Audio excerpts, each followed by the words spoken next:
Bismillahirrahmanirrahim. Alhamdulillah nahmaduhu wa nasta'inuhu wa nastaghfiruhu wa nastahdiih wa na'udzu billahi min shururi anfusina wa sayyiati a'malina may yahdihillahu fala mudilla lahu wa may yudlil fala hadiya lahu asyhadu an la ilaha illallah wahdahu la syarika lahu wa asyhadu anna Muhammadan 'abduhu wa rasuluhu alladzi la nabiyya ba'dahu. Allahumma salli wa sallim ala habibina wa syafi'ina nabiyina Muhammad sallallahu alaihi wasallam wa ala alihi wa sahbihi wa man tabi'ahu bi ihsan ila yaumiddin amma ba'd.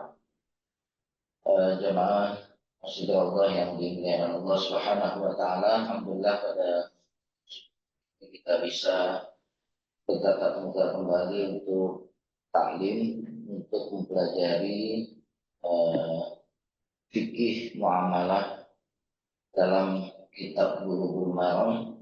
Mudah-mudahan Allah senantiasa memberikan pahaman atas kita semua dan memberikan rezeki untuk bisa menerapkan apa yang kita pelajari. Kita berdoa kepada Allah, mudah-mudahan ilmu yang kita dapatkan menjadi ilmu yang bermanfaat, ilmu yang bisa kita pahami, ilmu yang dapat kita amalkan, dan ilmu yang bisa kita sampaikan kepada keluarga di rumah dan juga masyarakat yang ada di lingkungan kita.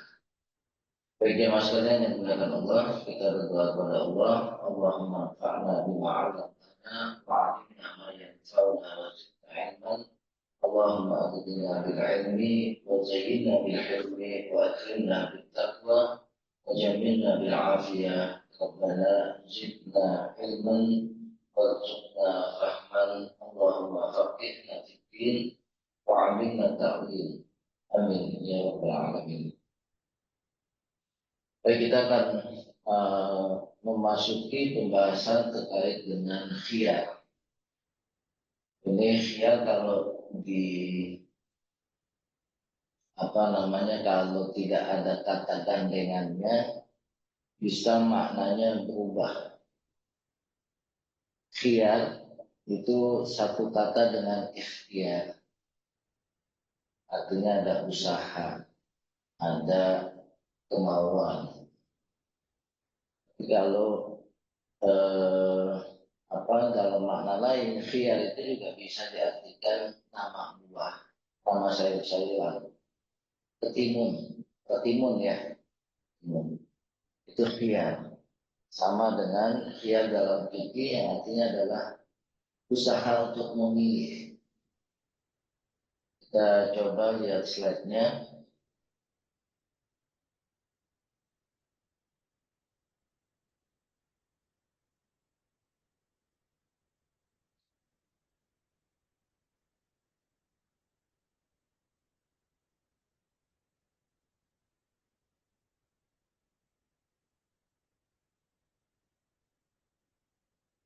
Ya, ada jenis-jenis khiyar. Pembahasan kita dilandasi dengan hadis Rasulullah SAW yang ada dalam kitab Bulughul Maram. Baginda Nabi SAW menyatakan dalam sabdanya al-bayyi'ani bil khiyar, bahwasanya al-bayyi'ani orang yang melakukan transaksi, orang yang melakukan jual beli, orang yang melakukan investasi, orang yang melakukan sewa menyewa, orang yang melakukan tindakan pemberian kuasa bil khiyar, ada hak untuk memilih. Malam yatafarraqa, sebelum keduanya itu berpisah. Jadi ada para pihak, kalau dalam perjanjian itu bisa ada para pihak. Malam yatafarraqa, diberikan kesempatan untuk melanjutkan atau membatalkan transaksinya selama dia belum berpisah. Ini makna hadisnya. Fa in sadaqa wa bayyana burika lahum fi bai'ihi. Kalau keduanya itu jujur, keduanya itu melakukan transaksi dengan baik, baik investasi, jual beli, sewa menyewa, wabayyana burika lahuma fi baihihim. Maka keduanya akan mendapatkan keberkahan dari transaksi yang dilakukan. Wa in kadzaba, tapi sebaliknya kalau orang itu kemudian menipu dalam transaksinya, dalam jual belinya, dalam investasinya, wakatan, dan ada hal-hal yang disembunyikan, nggak mau dimunculkan, nggak mau diperlihatkan. Wa muhibbat barakatu baihihim, maka keberkahan dari transaksi itu menjadi hilang. Muhibbat, karena tadi tidak mau jujur di dalam transaksinya, ada sesuatu yang disembunyikan. Ada satu saya pernah melihat di medsos, ada seorang penjual gorengan, Pak, dalam sebuah pengajian. Ini kejujuran dia juga nanya supaya dagangannya berkah. Ada tukang gorengan itu pengajian, dia bertanya, Ustaz, eh, karena gorengannya itu kadang-kadang ada sisa, jadi yang dijual semalam itu nggak habis. Karena ada sisa, saya simpan, dan besok paginya saya pilih-pilih yang masih layak, saya jual kembali, saya campur dengan gorengan yang baru. Boleh nggak, kata dia, nanya ke Ustaz. Ya. Ustaznya bilang, berarti ada yang dikatam, disembunyikan dari proses. Kalau misalnya pembelinya tanya, maka dia akan menjelaskan. Nah, itu dioplos kok. Dioplos gorengannya semalam sama yang baru. Kalau dia nanya, saya sampaikan, saya jelasin. Tapi kalau dia nggak tanya, saya diem aja. Maka hal yang seperti ini termasuk wakatama, menyembunyikan dari barang dagangan itu. Nah, kalau sudah begini, muhibbat barakatu bai'ihima, maka akan hilang keberkahan dari transaksi tersebut. Di samping itu, si penjual tadi juga melakukan yang namanya gish. Gish itu penipuan, karena mengoplos barang yang sebelumnya dengan yang baru, supaya nggak kelihatan. Ya. Ini kan merugikan pembeli. Kalau seandainya pembelinya tahu, dia juga nggak akan mau menerima barang oplosan tersebut. Nah, di dalam Islam ketika misalnya si pembeli tahu terhadap barang yang dibelinya, maka di situ dia ada hak khiyar, hak untuk melanjutkan atau tidak melanjutkan, membatalkan dari transaksinya tersebut. Ini hak khiyar yang Allah berikan, ya, dan penjelasannya lewat Rasulullah Shallallahu Alaihi Wasallam terhadap transaksi yang kita lakukan. Jadi para ulama memberikan pengertian khiyar itu adalah opsi memilih dalam akad jual beli. Mau lanjut atau batal nih? Pasti ketika Islam mensyariatkan sesuatu, ada tujuannya, ada makosidnya. Nah, ini yang disebut dengan makosid syariat. Ada tujuan syariat yang ingin dicapai dari transaksi yang dilakukan. Unsur keadilannya, unsur keridhaan, dan menghindari penipuan. Ya. Ini yang ingin dituju oleh syariat Islam ketika menjelaskan tentang hak khiyar, hak memilih, ya, untuk lanjut atau tidak.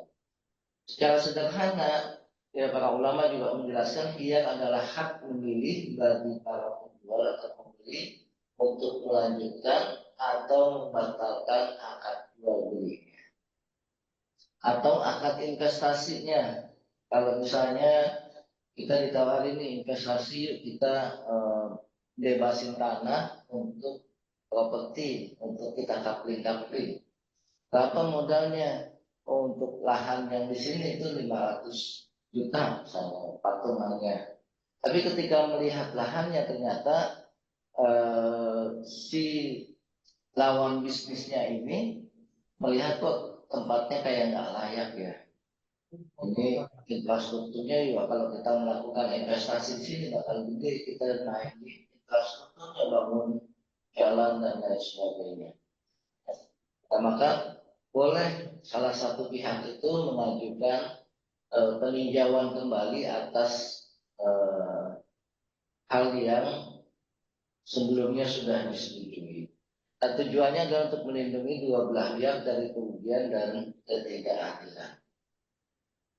Jadi itu simpelnya dari khiyar yang dilakukan dan dijelaskan di dalam. Jadi memang tidak langsung mengikat.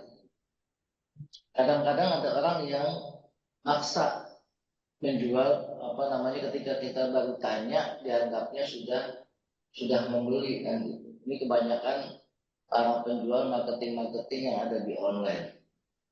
Saya baru kejadian kapan tuh, 2 hari yang lalu ya. Baru mengklik di medsos di FB, mengklik, saya lihat ada jas bagus dan harganya murah. Ya.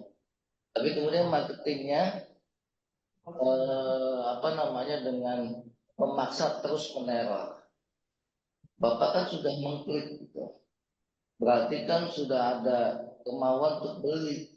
Nah, kalau nggak punya niat beli jangan diklik Pak. Itu marketingnya ya. Nah, ini kan hal-hal yang seperti ini yang perlu dipahami oleh kita dalam hal lakukan transaksi. Bapak Ibu sekalian yang dimuliakan Allah, hadis tadi yang dipakai untuk melandasi terkait dengan ketentuan khiyar ini, lanjut atau tidak, ya, diteruskan atau batal. Ya. Al-bayyi'ani bil khiyari ma lam yatafarraq. Kedua belah pihak, para pihak itu punya opsi dengan hak khiyar melanjutkan atau tidak malam yatafarraq selama dia belum berpisah. Biasanya selama belum bubaran majelisnya itu transaksi itu belum final. Kemudian Bapak Ibu sekalian yang dimuliakan Allah, dalil lainnya adalah dalil yang secara umum sering digunakan oleh kita terkait dengan transaksi, di mana Allah mengatakan la ta'kulu amwalakum bainakum bil batil. Jangan kalian memakan harta sesama dengan jalan yang batil, ya, kecuali dengan perniagaan, dengan transaksi yang kalian itu sama-sama ridho, sama-sama ikhlas. Jadi tidak ada yang dipaksa, tidak ada yang ditekan untuk membeli. Kadang-kadang kalau kita belanja itu ada pedagang-pedagang yang neken kita, ya, supaya jadi beli gitu, belanjanya jadi. Mana-mana diikuti. Nah ini yang Islam mengatur terkait hal itu. La ta'kulu amwalakum bainakum bil batil. Ya. Illa antara minkum, kita nggak boleh memakan harta orang lain dengan cara yang tidak di. Banyak cara yang nggak digunakan tuh kalau misalnya apa namanya jual beli ada unsur tipuan itu, ada unsur cashnya, ya, ada unsur ketidakjelasannya itu yang dilarang di dalam Islam. Ya. Ridho tapi transaksinya juga salah misalnya. Ridho ikhlas rela tapi transaksinya eh, suatu hal yang diharamkan ini juga tidak dibenarkan. Ya, seperti pinjam uang itu kan transaksi tapi dikenakan bunga tambahan. Nah, kenapa ada khiyar di dalam Islam? Kenapa kemudian para ulama ya menjelaskan tentang hadis-hadis khiyar ini? Nah, karena Islam itu fair dalam melakukan muamalah. Bisa jadi orang itu ketika mau belanja salah melihat barangnya. Ya, karena nggak detail, ternyata pada saat mau terjadi pembayaran, dilihat-lihat lagi kayaknya bukan ini deh. Ya, barang itu bukan yang ini, yang dimaksud itu bukan yang seperti ini. Ternyata salah melihat barang. Maka masih bisa dibatalkan karena ada hak khiyar. Kemudian bisa jadi ketipu. Ya, ini kok barang harganya terlalu tinggi, mahal banget gitu kan. Nah, ini yang apa namanya, bisa jadi orang ketika melihat memperbandingkan harga, ternyata kalau dilanjutkan ini harganya terlalu tinggi, maka ada hak khiyar. Kemudian tidak cocok setelah dilakukan pemeriksaan. Dan yang terakhir bisa jadi berubah pikiran karena ada sesuatu, ya, berubah pikiran. Maka syariat Islam itu memberikan jalan keluarnya, jalan amannya dengan khiyar. Dan transaksi itu plong, tidak ada ganjalan dalam melakukan transaksi tersebut. Ini kenapa adanya khiyar di dalam Islam, hak untuk melanjutkan atau membatalkan transaksi. Jadi nggak boleh ada yang memaksa baik penjual maupun pembeli. Pak, barangnya udah ditawar sama ibu ini. Udahlah jual aja ke saya tambahin deh harganya. Ini juga bentuk memaksa dalam transaksi itu tidak dibolehkan. Bapak Ibu sekalian, bagaimana cara kerja secara umum ya? Kalau kita misalnya mau beli HP, beli motor, beli baju, rumah dan apapun. Nah, maka ada beberapa bentuk khiyar yang dalam Islam itu dijelaskan. Nah, yang fase pertama itu kalau kita lihat adalah ini yang disebut dengan khiyar majelis. Ya, pilihan batal atau tidaknya selama kita masih ada dalam satu majelis. Selama majelisnya belum bubar, belum berpisah, maka khiyarnya masih berlaku. Walaupun ini nanti ada sanggahan dari mazhab Hambali dan Maliki terkait dengan khiyar majelis. Kalau dilihat-lihat barangnya belum cocok, ya boleh nggak dilanjutkan transaksinya. Atau baru dipegang-pegang aja, dan berarti dipegang itu sudah transaksi. Tapi kadang ada toko Pak yang ada barang pecah belahnya itu sudah ada tulisan memecahkan berarti membeli, gitu kan ya. Nah, ini apa? Jadi belinya beli terpaksa. Jadi orang itu bukan memecahkan, ada angin terus jatuh kan, barangnya itu bukan oleh si yang bersangkutan, tapi karena dilihat yang dekat sama barang itu orang tersebut. Nah ini belum cocok, barangnya juga masih dicari, masih di tempat transaksi, boleh. Nah kalau di dalam definisinya itu dijelaskan khiyarul majlis hakun likulli minal aqidaini imda'il aqdi au fasli. Khiyar majlis itu adalah hak dari para pihak untuk melanjutkan atau membatalkan transaksi. Wa yamtaddu waqtuhu min tamamil aqdi ila tafarruqil aqd. Waktunya itu kapan? Ya waktu berlakunya kapan? Dimulai sejak akad itu selesai hingga keduanya berpisah secara fisik. Ya. Awi ikhtiyari imdha'il akad atau salah satunya memilih untuk meneruskan akad. Wa hadza naw mukhtalaf alaihi bainal fuqaha'il muslimin. Nah, dalam hal ini ada para ulama berselisih pendapat ulama Syafi'iyah dan Hambali mengatakan khiyar majelis itu dibolehkan dan ada ketentuannya. Tapi dalam mazhab Hanafi dan Maliki, kedua mazhab ini binafsi khiyaril majelis, mereka mengatakan khiyar majelis itu tidak diberlakukan. Wahamalul hadisul warid ala takal bil akwal la bil abdan. Mazhab Hanafi dan Maliki menafikan, menyatakan adanya khiyar majelis, dan mereka menafsirkan hadis yang berkenaan dengannya sebagai perpisahan dengan ucapan. Maksudnya apa? Bukan sekedar perpisahan fisik, tapi bisa jadi nanti kalau kita jual beli online kan nggak ketemu tuh Pak. Ya, media majelisnya apa? Alat komunikasi mungkin dengan WA, dengan aplikasi.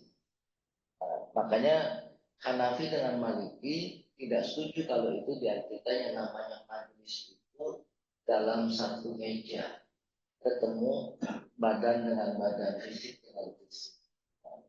Tapi saya kira ini bukan perbedaan yang memecah, tapi adalah pengayaan kita dalam hal melakukan transaksi.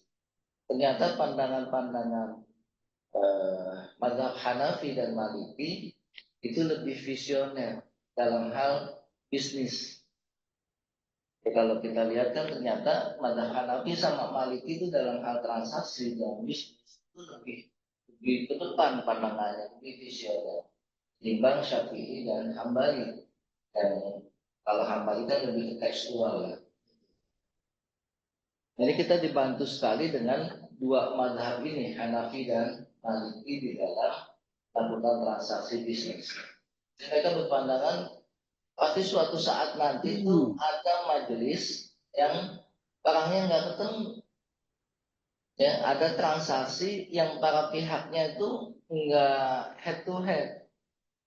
Nah, itulah yang kemudian terjadi saat ini, transaksi online. Ya, orangnya di mana, ya, tapi transaksinya dilakukan. Nah, ini yang sangat membantu kita pemahaman-pemahaman yang disampaikan oleh para ulama. Nah, apa namanya?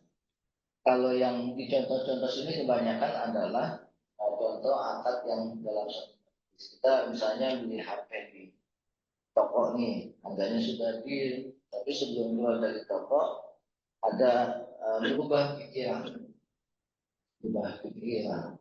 Ya kok saya kayaknya nggak jadi deh beli ini. Atau bisa jadi kok saya nggak jadi beli ini tapi tukar mau yang itu boleh nggak? Nah, ini masih ada hak dalam Islam diberikan dalam yang namanya khiyar majlis. Contoh yang kedua itu contoh yang disampaikan oleh mazhab Hanafi dan Maliki. Transaksi online via video call atau chat. Jadi akadnya itu masih berlangsung sebelum ada closing secara final, masih dalam diskusi satu sesi, dan ini masih boleh dilakukan. Ini yang disebut dengan khiyar majelis. Sama seperti kayak kita beli tiket, Pak. Kan di situ kalau beli di aplikasi itu ya ada keterangan lanjut bayar. Kita dikasih waktu berapa lama? Kadang 1 jam beli tiket pesawat, beli tiket kereta gitu kan. Kasih waktu di aplikasi itu pembayaran, batas waktu pembayaran Anda sampai dengan jam sekian. Muncul jamnya. Itu bentuk diantara khiyar majelis. Berarti kalau kita nggak melanjutkan transaksi itu masih diberikan, dan aplikasi nggak bisa ngomong-ngomong sama kita. Yang selanjutnya ada cek kualitas. Ini cara khiyar itu bekerja secara umum. Kita boleh memeriksa dulu barang yang akan kita beli. Kalau ada cacat, ketidaksesuaian, barangnya reject, gitu kan, kita punya hak untuk membatalkan. Bila yang disebut dengan khiyar aib. Melanjutkan atau tidak, itu tergantung barang yang kita mau beli itu ada cacatnya atau kalau cacat boleh dibalikin. Ini juga hampir sama dengan banyak transaksi modern yang kita temukan sekarang. Makanya kalau kita beli barang suka unboxingnya itu suka diminta untuk di video. Kenapa? Karena untuk melihat barangnya itu ada cacat atau enggak. Bisa jadi saat pengiriman kepentok-pentok karena kan kurir nggak tahu nih ya pada saat lewat darat atau lewat laut atau lewat udara bisa bisa jadi barangnya kemudian kena hujan dan lain sebagainya. Apa perlu dilihat terlebih dahulu pada saat unboxing. Barangnya ada cacat atau enggak. Kalau ibu-ibu tuh paling detail Pak belanja. Kalau misalnya mau beli celana, beli baju, itu sampai sambungan jahitannya tuh ada yang cacat apa enggak jahitannya gitu. Kadang kalau jahitannya kurang bagus, gitu kan, nah, itu jadi komenin ibu tuh kalau belanja pakaian, celana, baju dan lain.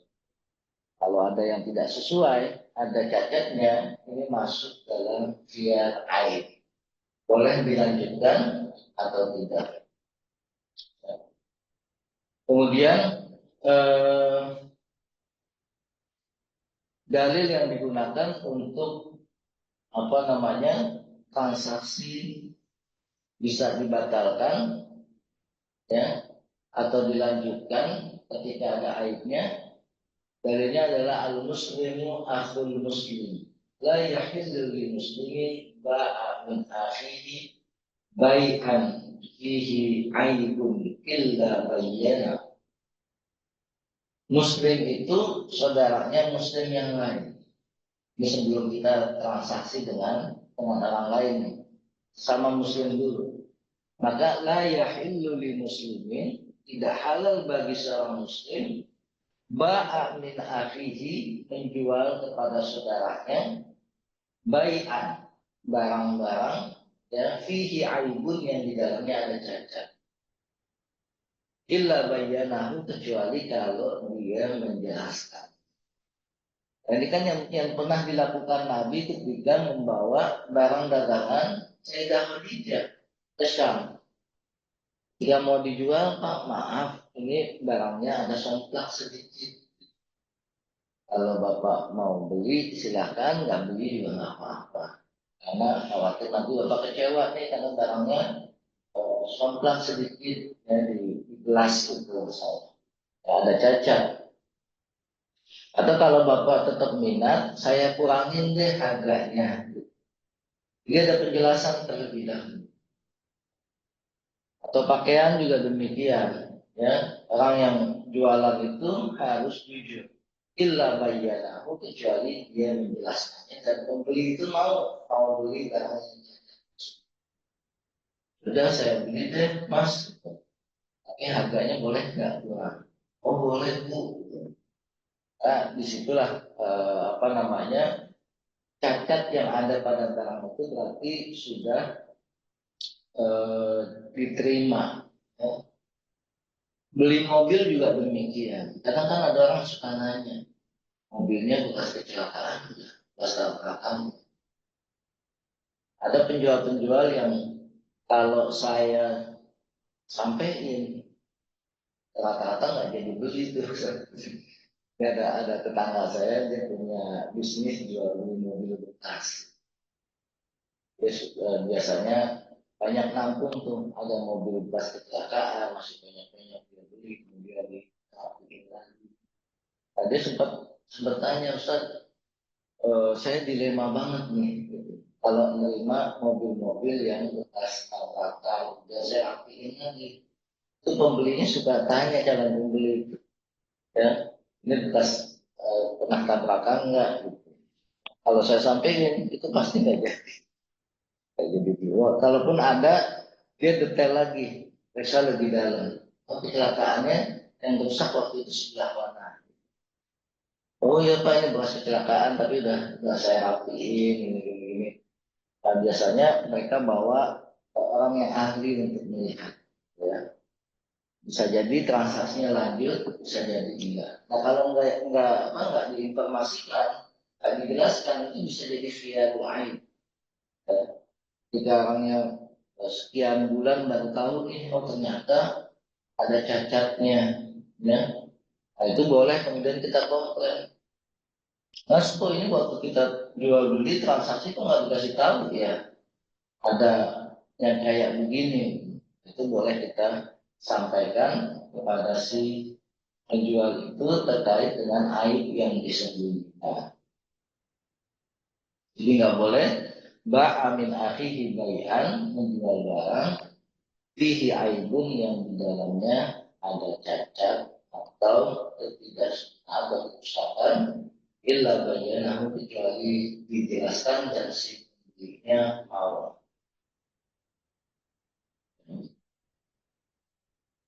Ini penjelasan para ulama dalam buku-buku fikih terkait dengan transaksi khiyar aib. Ya. Jadi al-aibu huwa syai'un ladzi yanqusu min qimatil aib al-mubi'ah. Aib itu adalah sesuatu yang mengurangi nilai barang yang dijual.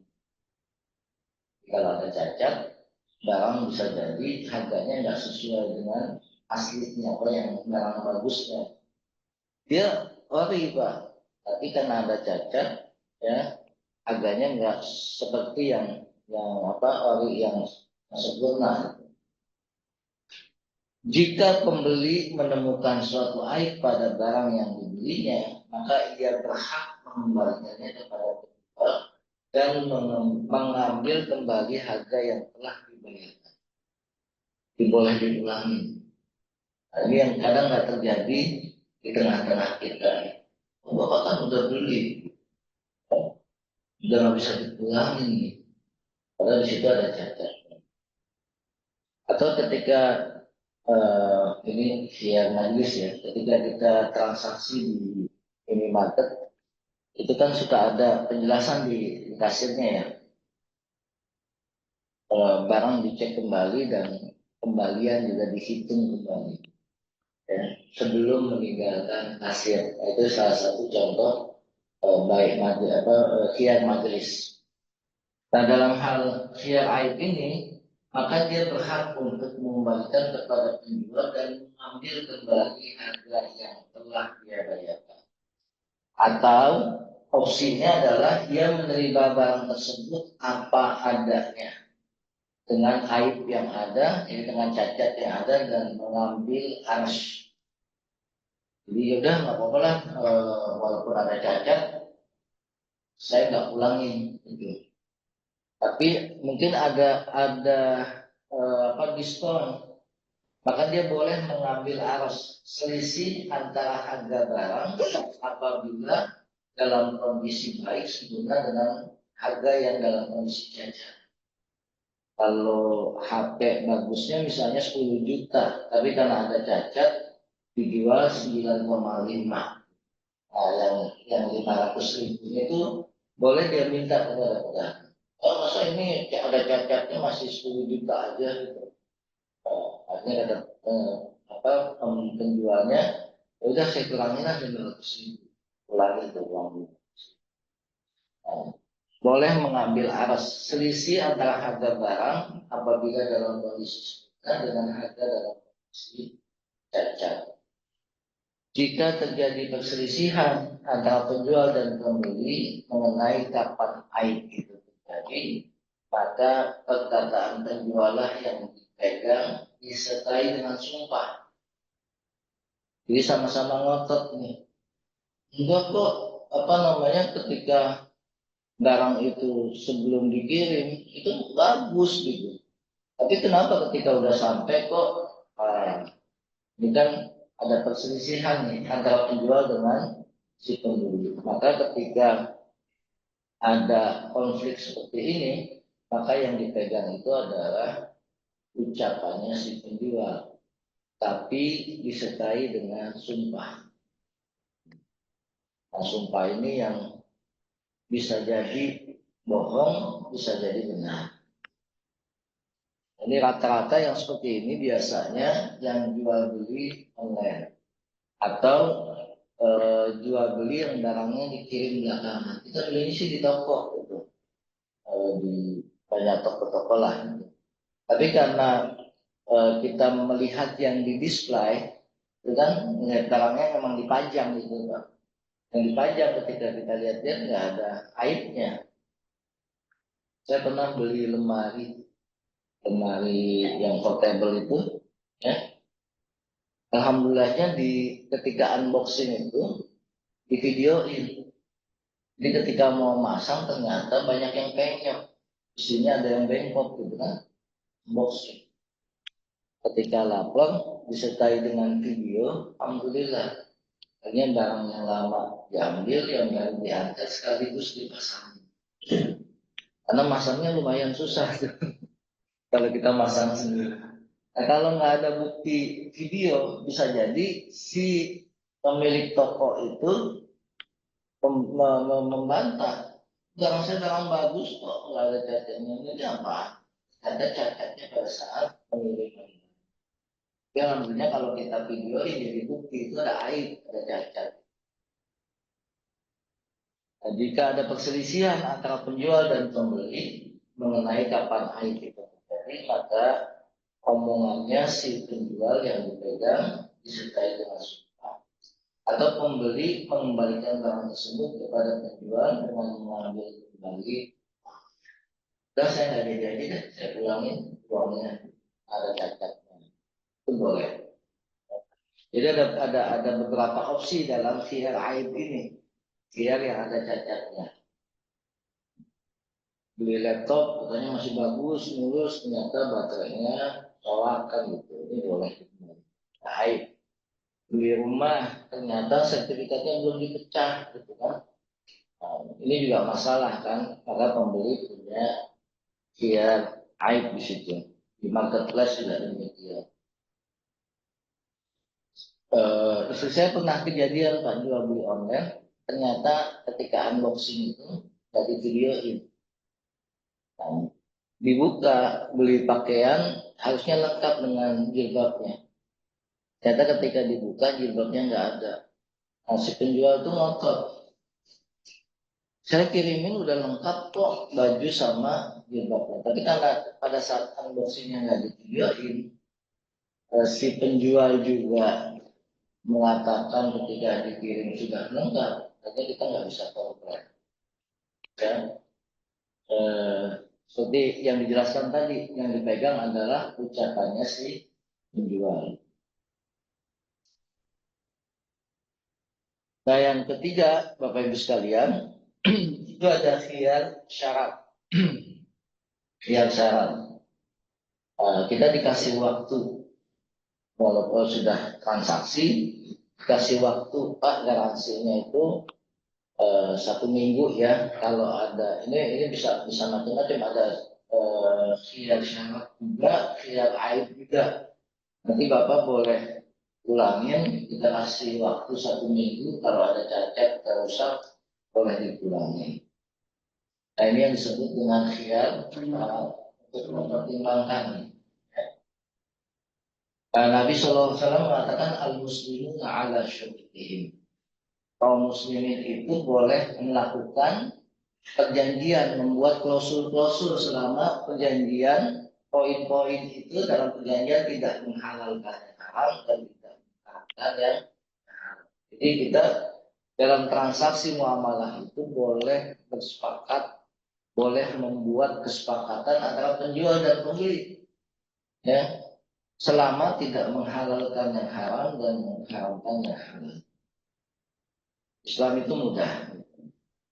Terserah deh para pihaknya bikin apa yang mau disepakati saya.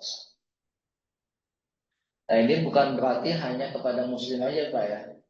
Ini juga berlaku buat transaksi kita dengan non muslim. Cuma lebih utama al muslimuna ala syurut. Kalau dengan muslim aja kita melakukan hal yang baik dalam transaksi, membuat kesepakatan, dengan yang lainnya pun juga sama dilakukan untuk membuat persyaratan. Nah, ini penjelasan para ulama di dalam kitab-kitab terkait dengan syarat. Kita beli mobil bekas dengan syarat pembeli boleh ngecek dulu dan selama 2 hari dia panggil orang untuk ngecek barangnya. Ini syarat. Kemudian sewa rumah, ya. Jadi penyewa boleh membatalkan dalam 1 hari apabila memang lokasinya tidak cocok. Pembelian online memberikan return window 7 hari, ya, ini terkait dengan syarat. Nah, kemudian yang selanjutnya adalah ada khiyar ruben. Ini karena terkait dengan harga ya, penipuan. La darara wala dirara. Tidak boleh membahayakan dan saling membahayakan. Di si pembeli tidak boleh membahayakan orang lain, ya, atau kedua-duanya tidak boleh saling membahayakan. Cuma para ulama menilai kalau orang yang cerdas pasti dia dalam bisnis itu sudah tahu. Misalkan harga motor second itu nomornya 15 juta, tapi kemudian dijual dengan harga yang fantastis, lebih di atas. Pembeli berhak membatalkan karena guben. Ada markup yang terlalu tinggi. Tapi bisa jadi dia harganya menjadi tinggi karena ada hobi, ya. Vespa tahun 60, ya. Vespa tahun 60 kan jadul banget. Tapi ada para pecinta Vespa yang memang hobi, dia berani bayar mahal. Adik saya tuh punya Vespa tahun-tahun 70-an gitu. Dirawat bagus. Ada saudaranya Atta Halilintar itu melihat, kepengen, ditawar harganya kalau nggak salah 70 apa ya, 70 juta itu Vespa jadi banget. Tapi karena dia kepengen, suka gitu kan, ya akhirnya dilepas dengan harga itu.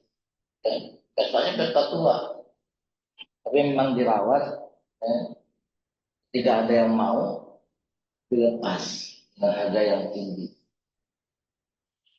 Nah, ini ada orang yang justru menipu, barangnya seolah-olah bagus tapi kemudian dijual dengan harga di atas wajar.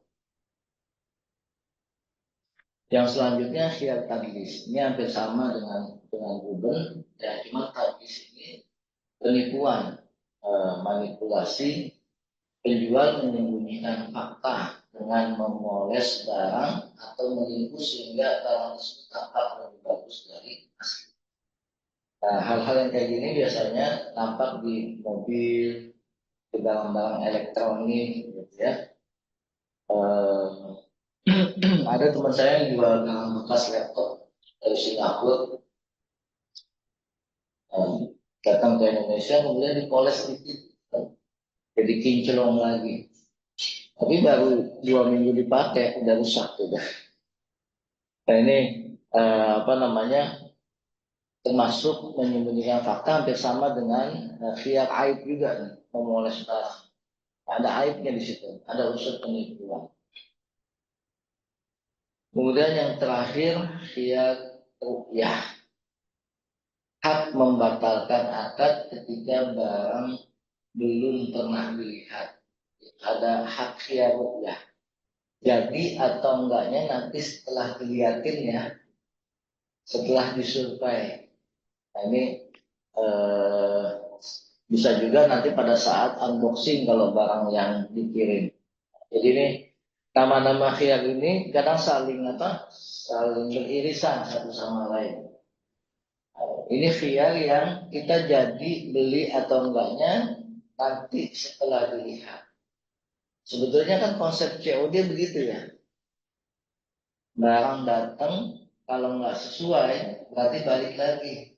usah dibayar kan, itu konsepnya COD kan. Kalau COD sekarang kita barang datang wajib dibayar, nggak cacat, itu nggak bisa dipulangi. Bahkan tukang gorengnya, saya kan cuma nganterin barang bu, ya. Jadi batal atau enggaknya nggak bisa ditentukan oleh keluarga. Tapi sebenarnya konsep COD itu seperti itu. Kalau pesan datang, kalau nggak cocok boleh dipulangi. Itu ya, ya, ya. Jadi nggak hanya transaksi eh, dilakukan itu setelah melihat barangnya. Oke, Bapak Ibu sekalian, ini gambaran singkat aja jenis-jenis itu majelis oleh apa namanya batal selama masih buka. Contohnya deal jual beli HP.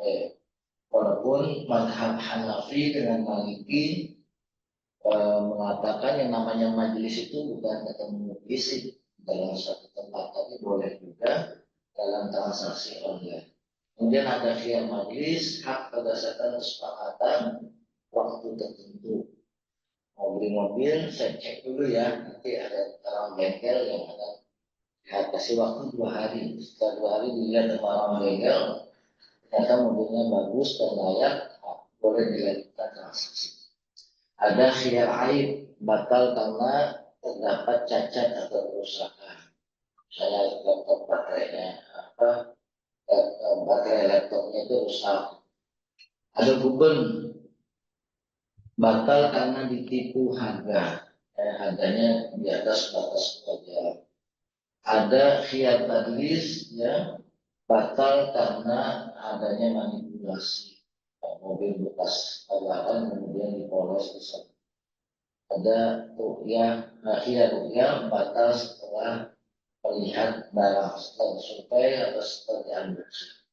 Beli online lalu tidak cocok. Ada khiyar kain, memilih antara beberapa barang.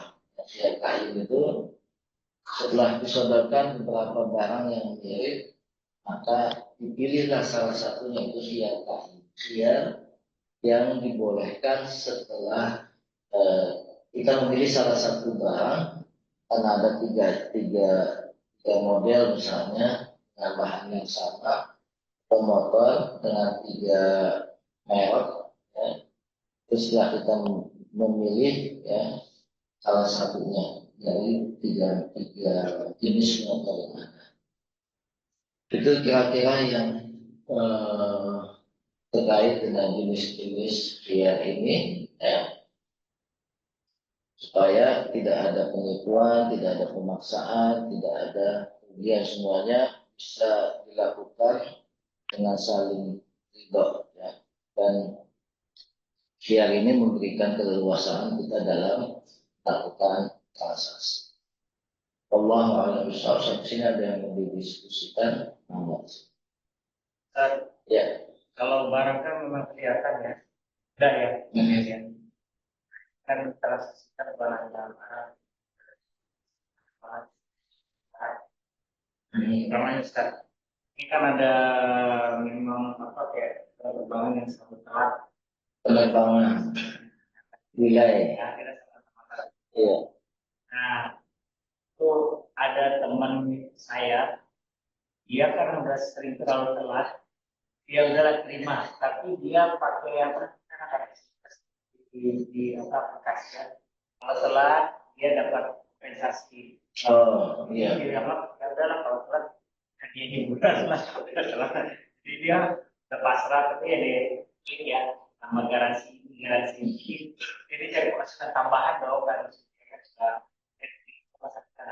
Nah itu bagaimana posisi kompensasinya ya? ya posisi si orang ini yang kan harus terberat ya kan. Ketika dia nggak menghubungi kita, tapi kan ada hadiah hiburan kan udah tepatnya. Oh, berarti sebelum dia beli tiket, Itu yang kalau telat dapat garansi 20% apa dari harga tiket. berarti ada antisipasinya. Ya dia belum ya bisa menyenangkan diri ya dari dia udah gagal ya. Jadi yang kedua Ustaz, kita servis ini kan paling susah Ustaz ya di ini ya kualitasnya bagaimana ya kita tidak tahu ya. Iya.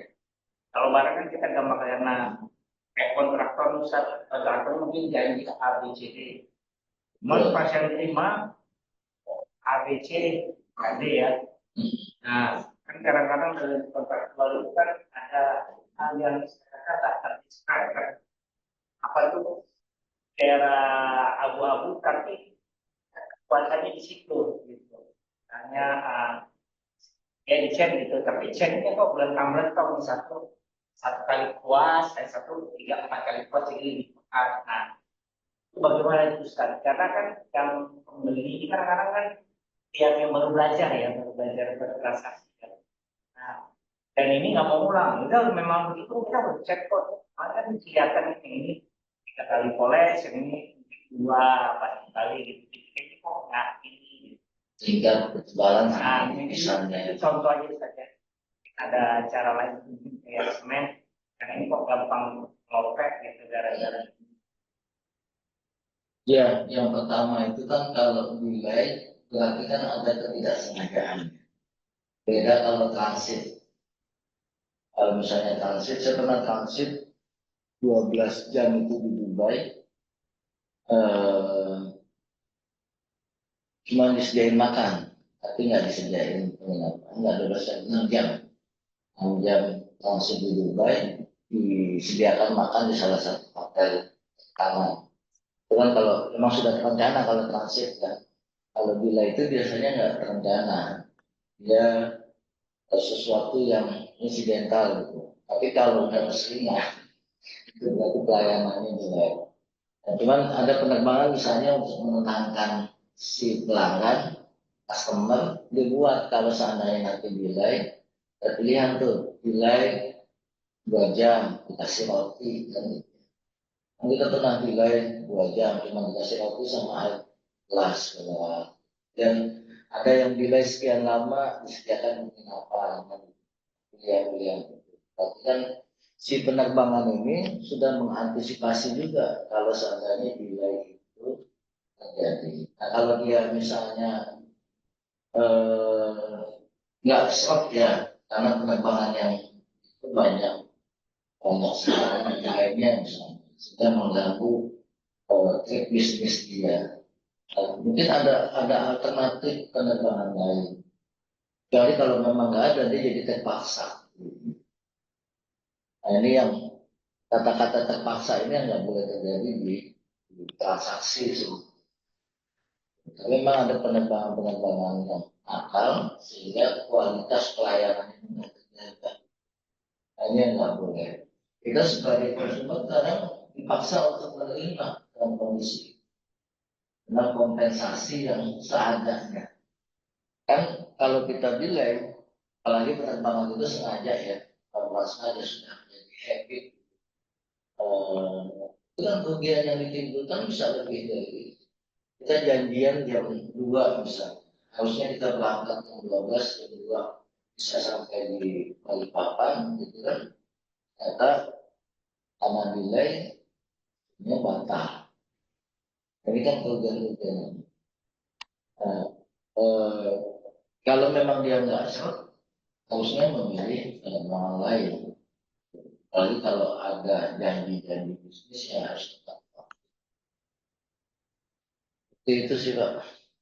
Kalau dia memang sengaja mau dapat kompensasi, karena dia tahu dia sebenarnya udah nggak ada. Kalau nggak ada pilihan, ya Beratlah buat dia. tapi dia memilih untuk mengambil kompensasi. Nah, kalau nggak ada pilihan. Mau naik penerbangan lain, harganya lebih mahal, misalnya. Kantongnya nggak cukup. Yang belah saya ambil ini aja. Boleh-boleh aja. Gitu. Boleh. Boleh kita ngambil kompensasi. Kemudian yang kedua tadi tidak sesuai speknya. Ya, kan ada spek yang nggak bisa. Kan pasang. Contoh kasus yang mudah itu yang sekarang lagi banyak marak, inspeksi yang sudah dilakukan sama KDM ya. Proyek-proyek Pemda. Itu kan kalau bikin kayak apa, kayak saluran air, di bawahnya kan harus dicor dulu tuh. Nah itu banyak apa namanya tekanan Pemda itu ketika masang pasang bloknya, betonnya, itu bawahnya nggak dicat, langsung tanah. Nah, itu kan nggak sesuai dengan perjanjian spek yang disepakati pada saat dia tender. Pada saat tender kan jelas tuh, pekerjaannya harus dilakukan A, B, C, D, ya dengan spek barang seperti ini harus dilakukan. Ternyata ketika inspeksi ke lapangan, eh, si laksananya ini culas gitu. Setengah dia jar, setengah lagi nggak dijar, atau tengah-tengahnya itu nggak dijar. Jadi dia ngambil keuntungan dari situ. Nah, berarti ini kan masuk dalam unsur penipuan. Nah, ini yang tidak boleh dilakukan oleh siapapun yang memang dia sudah ada perjanjian akad dengan pihak lain. Berarti kalau melakukan itu dia melakukan pembohongan. Tadi yang di hadis yang awal, muhiqqatil barokah. Kalau dia melakukan pembohongan itu karena mengerjakan sesuatu nggak sesuai speknya atau pembohongan. Kalau dia sudah direnovasi rumah nih, pembohongan, ada jasa arsitek dan lain sebagainya itu speknya udah dijelasin di situ. Tapi kita menemukan ada kejanggalan. Oh, seperti ini. Ketika diklarifikasi ternyata betul. Dan bagi yang pemula, ini biasanya terima-terima aja tuh. Karena emang nggak tahu kan. Tapi bagi yang sudah expert dan tahu, gitu kan, dia pasti akan komplain. Nah, bagi yang nggak tahu si apa namanya, yang si pemberi kerjanya ini nggak dosa, tapi bagi melaksanakan mendapatkan pekerjaan itu jadi melakukan penipuan. Mengurangi spek itu kan penipuan. Penipuan tersebut karena nggak terscribe di kontrak. Kan di kontrak saya ya tadi ya cek ini dia tahu. Cek itu pantas-pantasnya 3 kali poles ya. Ya, kalau memang di speknya itu nggak disebutkan, berarti dicat. Nah, Pantasnya itu 3 kali. nah, unsur kepantasan itu harus ada tanggal kotak. Ya, kalau cuma dicat, si pemborongnya juga nggak salah. Kalau kasih kalau memulai harus Tapi kalau bagi kita misalnya yang sudah expert, kita boleh konfirmasi. Ini kok yang sebelah sini tipis, yang sebelah sini tebal gitu kan. Kalau cek ini ya. Tapi kalau memang nggak ada ketentuan di klausul perjanjiannya, berarti si yang mengerjakan itu nggak salah juga. Tapi kalau di situ udah ada apa namanya klausul itu di A B C D-nya sudah jelas detail, tapi nggak dikerjakan, berarti ada unsur.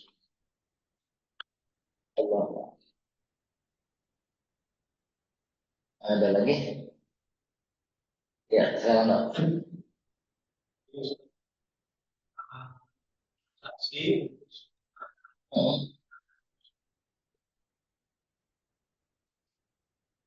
Barangnya sama.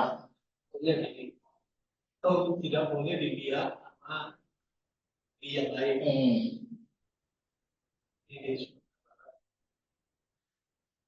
jadi memang untuk menentukan harga ini itu dia Apanya gitu tuh Pak? menentukan harganya. Ah, Jadi dia istilahnya sok ya. ah. Karena hebat ini si A sama si B itu jadinya di bawah kain ini. Karena itu si pembeli nggak tahu kasih tahu si A dan tidak tahu harga beli si A. Buktinya bagaimana?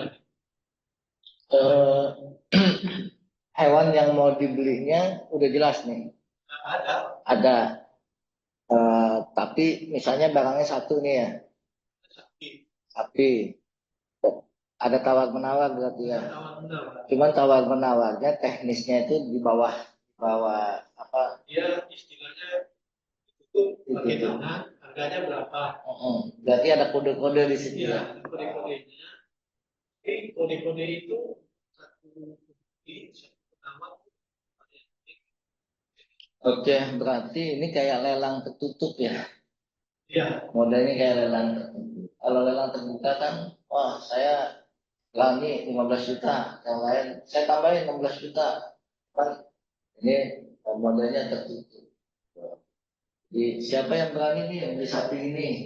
Tapi negonya itu istilahnya tertutup kan gitu. Tawar menawarnya tertutup. Kalau ada yang mau lebih tinggi kan, nah sebetulnya lelang model lelang tertutup itu dibolehkan. Yang penting jelas barangnya apa. Sapi misalkan sapinya kelihatan di situ, orangnya udah memiliki sapi ini, udah setuju nih, cuma dari sisi harga harus nego. Harus ada tawar menawar. Dan tawar menawar itu dilakukan secara tidak satu sama lain tidak mengetahui. Beda sama lelang terbuka. Kalau terbuka itu open semua. Kamu berani berapa? Seperti program dari kita masukin saya sama depan layar, kita ingin apa? Tuh. Iya, yang penting barangnya jelas. Kalau soal harga, nah itu apa namanya mekanisme. Mekanisme. Harga dasarnya udah ada. Ini saya buka harga 15 juta. Ada yang berani harga tertinggi nggak gitu. Tadi kalau secara tradisionalnya mungkin di bawah kain kan gitu. Kayak kode.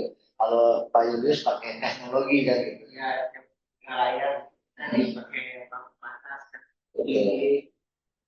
pasti bisa berubah. Tuh. Jadi itu teknis dalam penentuan harga hewan yang akan dibeli. Jadi diperbolehkan Pak, selama objeknya jelas. Ya, hewan yang mau diperjualbelikan atau barang yang mau diperjualbelikan itu jelas apa jenisnya semua kriterianya sudah disepakati bersama. Itu di Sumatera Barat begitu ya. ya. Dari saat ini mas, Oh, masih ya. Itu di pasar apa ada tempat khusus Mas? Oh, di pasar.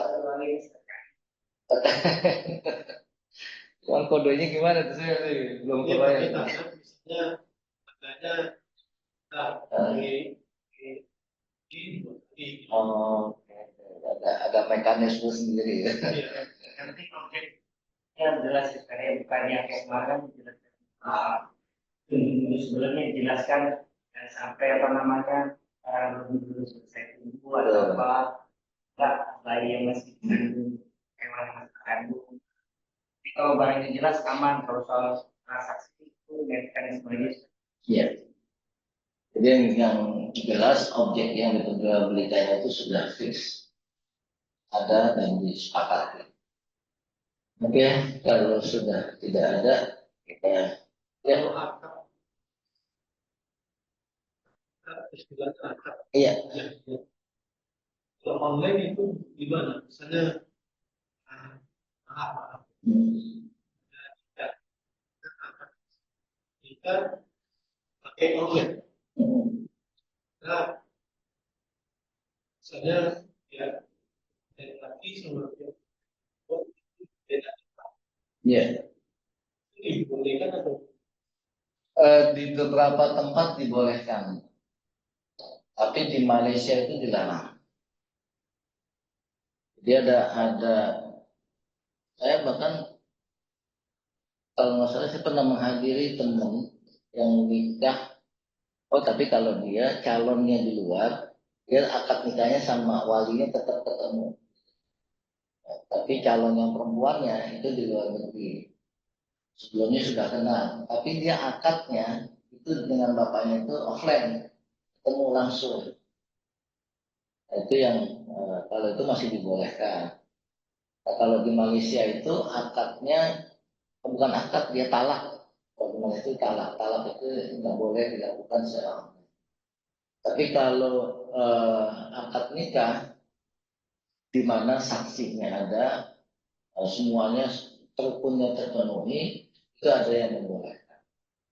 Selama misalnya orangnya sudah jelas nih, yang difitbah, dilamar, perempuannya si A misalnya. Maka ketika akad nikah, itu sudah jelas dan rukunnya terpenuhi. Ada saksinya, ada walinya. Dan di Malaysia dilarang itu talak online. Jadi kirim WA, kamu saya ceraiin ya. Itu yang nggak boleh. Untuk apa? Untuk mengantisipasi supaya tidak ada mafsadah. Akad itu kan perjanjian antara kedua belah pihak untuk melakukan sesuatu. Akad nikah juga kan demikian. Akad nikah sebagian lama membolehkan online selama rukunnya itu terpenuhi. Kalau salaman terpenuhi bukan Biasa. kebiasaan ya. Karena kan kita Kan sekarang kan online udah iya. Dan sekarang kan teknologi memudahkan secara kayak gini kan bisa apa boom atau apa Udah pakai layar kan. Kalau dulu kan memang kita pernah dengar ya ada orang pakai SMI ya, nasional atau lokal. Kalau sekarang harus Ada kelihatan di sana duduk bareng gitu. kita apa namanya sudah ada lamaran sebelumnya secara offline. Jadi Betul. proses akadnya ini memformalitaskan tapi sudah kenal sudah tahu barang sudah tahu Ya. bisa kali Sama seperti jual beli barang sih Pak. Dia apa namanya barangnya sudah jelas, tinggal diklik yes kan gitu. Nah, klik itu kalau dalam transaksi di aplikasi perbankan maupun aplikasi marketplace, mengklik itu tanda menyetujui. Jadi dilihat aspek maslahat dan mafsadatnya. Manfaatnya apa, mafsadatnya. Termasuk di kita kan nikah siri itu nggak boleh di Indonesia. Karena apa mafsadatnya? Kadang perempuan itu di ya suka dilalaikan gitu aja. padahal kan dikasih itu nikah agama Nikah agama, cuman tidak tercatat yang tidak karena tercatat. mungkin apa jaraknya jauh dari kampung Iya. kan dulu sendiri atau enggak kayak saudara saya juga hari ini nikah apa kayak jadi bapaknya mau pergi umroh bapaknya dari luar ada apa jadi dinikahkan dulu hari ini atau besok dinikahkan terus pestanya setelah kalau bapaknya pulang ya sampai kalau bapaknya nggak ada. Nah, nikah siri itu kan secara kenegaraan tidak diakui, tapi secara keagamaan itu diakui. Nah, kenapa negara tidak mengakui itu? Karena aspek mafsadat dan karena lebih banyak mafsadatnya ketimbang manfaatnya. Banyak perempuan-perempuan yang dikasih itu kemudian tidak dihormati hak-hak. Negara ini menjaga itu. Banyak penipuan Banyak penipuan, banyak macam-macam lah. kalau kasusnya beda mungkin bisa diterima ya mungkin karena Betul. Secara agama sah, cuman negara nggak mengakui itu. Kalau ada apa namanya clash masalah di belakang, karena emang nggak ada dokumen. Kalau misalnya ada di atas materai lah gitu, dan itu nggak diakui secara hukum. Wallahu a'lam bishawab. Jazakumullah khair. Kita cukupkan. Mohon maaf kalau ada kesalahan, kurangan. Alhamdulillahirabbil alamin. Subhanakallahumma wa bihamdik. Asyhadu an la ilaha illa anta astaghfiruka wa atubu ilaik. Assalamualaikum warahmatullahi wabarakatuh.